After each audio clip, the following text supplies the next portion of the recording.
आप सभी योद्धाओं को जय हिंद। हम लोग आ गए हैं क्वाड्रेटिक इक्वेशन के अगले लेक्चर में। इस वीडियो में भी हम क्वाड्रेटिक इक्वेशन के बहुत ही तगड़े बहुत ही शानदार क्वेश्चनों को डिस्कस करने वाले हैं। बहुत ही तगड़ी ट्रिक इस वीडियो में भी मैं आप लोगों को बताने वाला हूं। तो आई होप आप सभी लोग कॉपी पेन लेकर क्या होंगे, रेडी। आइए स्टार्ट करते हैं आज के क्लास को। तो इस वीडियो में मैं पहला जो टॉपिक डिस्कस करने वाला हूं ये है कि अगर कोई क्वाड्रेटिक इक्वेशन है हमारे पास ax² + bx + c = 0 करके, अगर हमारे पास कोई क्वाड्रेटिक इक्वेशन है ax² + bx + c = 0 करके, और यहाँ पे रूट्स में क्या बोला गया है, रूट्स आर रेसिप्रोकल बोल दिया गया है। रूट्स आर क्या बोल दिया गया है डियर, रेसिप्रोकल बोल दिया गया है, व्युत्क्रम बोल दिया गया है। क्या बोल दिया गया है, व्युत्क्रम बोल दिया गया है। इसका मतलब तो आप समझते ही होंगे, अगर एक रूट अल्फा है तो अगला रूट क्या होगा, 1/α। रूट्स आर रेसिप्रोकल का क्या मतलब है, अगर एक अल्फा है तो अगला 1/α होगा। मूल व्युत्क्रम है, मतलब एक अल्फा है तो अगला 1/α होगा। तो अगर यहीं में हम प्रोडक्ट ऑफ रूट्स लगा दें, अगर इन्हीं का हम प्रोडक्ट कर दें तो c/a होगा कि नहीं बताओ ना। प्रोडक्ट ऑफ रूट्स का फार्मूला c/a होता है। देखो अल्फा से अल्फा कट गया डियर, तो c/a कंडीशन हो गई कि नहीं बताना भाई। यहाँ पे मल्टीप्लाई कर दो तो c/a कंडीशन हो गई। तो याद रखना, अगर यहाँ पर क्वाड्रेटिक इक्वेशन के रूट्स क्या बोले गए हों, रूट्स रेसिप्रोकल बोले गए हों, व्युत्क्रम बोले गए हों, तो c/a कंडीशन होगी, c/a कंडीशन होगी। ओके, c/a कंडीशन होगी, याद रखो। ठीक, याद रखने से फायदा ये है, ऐसे क्वेश्चंस मिलेंगे आपको। क्वेश्चन मिलेगा आपको 5λ - 3 × x² प्लस में यहाँ पे 7x, और मिल गया 3λ + 7 इक्वल क्या मिल गया 0। और रूट्स में क्या बोला गया है, रूट्स आर रेसिप्रोकल हैं, मूल क्या है, एक दूसरे के व्युत्क्रम है। तो हमें क्या बताना है डियर, लेम्डा का मान बताना है। हमें क्या बताना है, लेम्डा का मान बताना है। तो हम कंडीशन क्या जानते हैं, c/a वाली कंडीशन जानते हैं। हम जानते हैं c जो है किसके इक्वल होता है, a के, मतलब a c के इक्वल होता है। तो हम ऐसा कर लेंगे, तो लेम्डा वाला एक साइड कर लेंगे, 5λ - 3λ, और ये 7 + 3, 5λ में 3λ घटा दूंगा, 2λ आ जाएगा 10, 2 × 2 = 2, 5 × 10। तो लेम्डा की वैल्यू क्या आ जाएगी डियर, 5 आ जाएगी। लेम्डा की वैल्यू क्या आ जाएगी डियर, 5 आ जाएगी। तो उम्मीद करता हूँ ये बात भी समझ गए होंगे। जब रूट्स क्या होंगे, रेसिप्रोकल होंगे, तो हमारा c जो है किसके इक्वल, हमारा फर्स्ट वाला लास्ट के इक्वल हो जाएगा, हमारा फर्स्ट वाला लास्ट के इक्वल हो जाएगा, या लास्ट वाला फर्स्ट के इक्वल हो जाएगा, और आराम से हम लेम्डा की वैल्यू निकाल लेंगे, सॉल्व कर लेंगे। यहाँ पर एक बात और मैं बताना चाहूँगा कि हमेशा याद रखना है, हमको याद ये रखना है, अगर हमारे पास क्या हो, एक क्वाड्रेटिक इक्वेशन हो, ठीक है, ax² + bx + c = 0 करके, और यहाँ पे रूट्स में क्या बोला गया हो, स्क्वायर बोला गया हो। क्या बोला गया हो भैया, स्क्वायर बोला गया हो, वर्ग बोला गया हो। इसका मतलब तो आप समझ ही रहे होंगे कि अगर एक अल्फा है तो अगला क्या हो, α² बोला गया हो, तब की क्या ट्रिक है, तब की क्या ट्रिक है। अगर रूट्स में क्या बोला गया है डियर, स्क्वायर बोला गया है, वर्ग बोला गया है, मतलब एक अगर अल्फा है तो अगला क्या है, α²।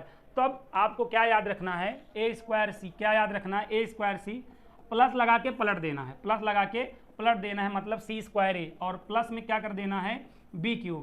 तो इसकी वैल्यू भी पूछ लेता, तो इसकी वैल्यू किसके बराबर होती है, 3ab c के बराबर होती है। इसकी वैल्यू किसके बराबर होती है, 3ab c के बराबर होती है।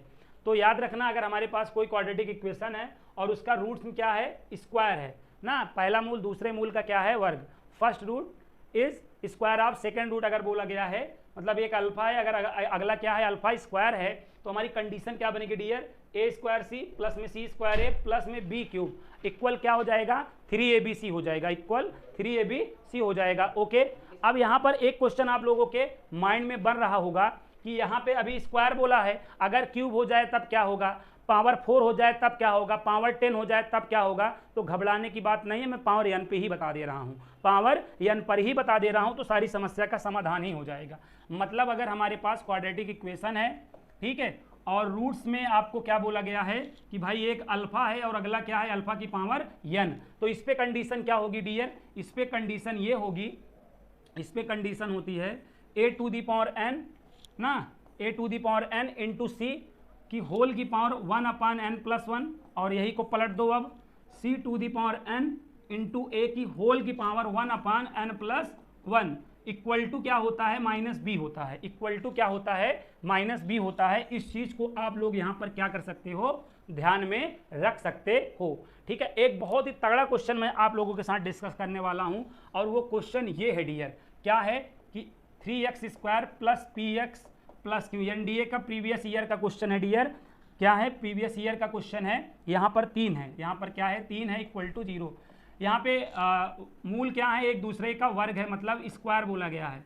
रूट्स में क्या बोला गया है, स्क्वायर बोला गया है। और p का मान जो है 0 से क्या होगा, बड़ा होगा, मतलब p ग्रेटर देन 0 होगा, तब हमें p का मान बताना है। और p का मान हमारा 1 हो सकता है, 2 हो सकता है, 3 हो सकता है, 4 हो सकता है, ऑप्शन भी दिया गया है। बहुत ही तगड़ा क्वेश्चन है।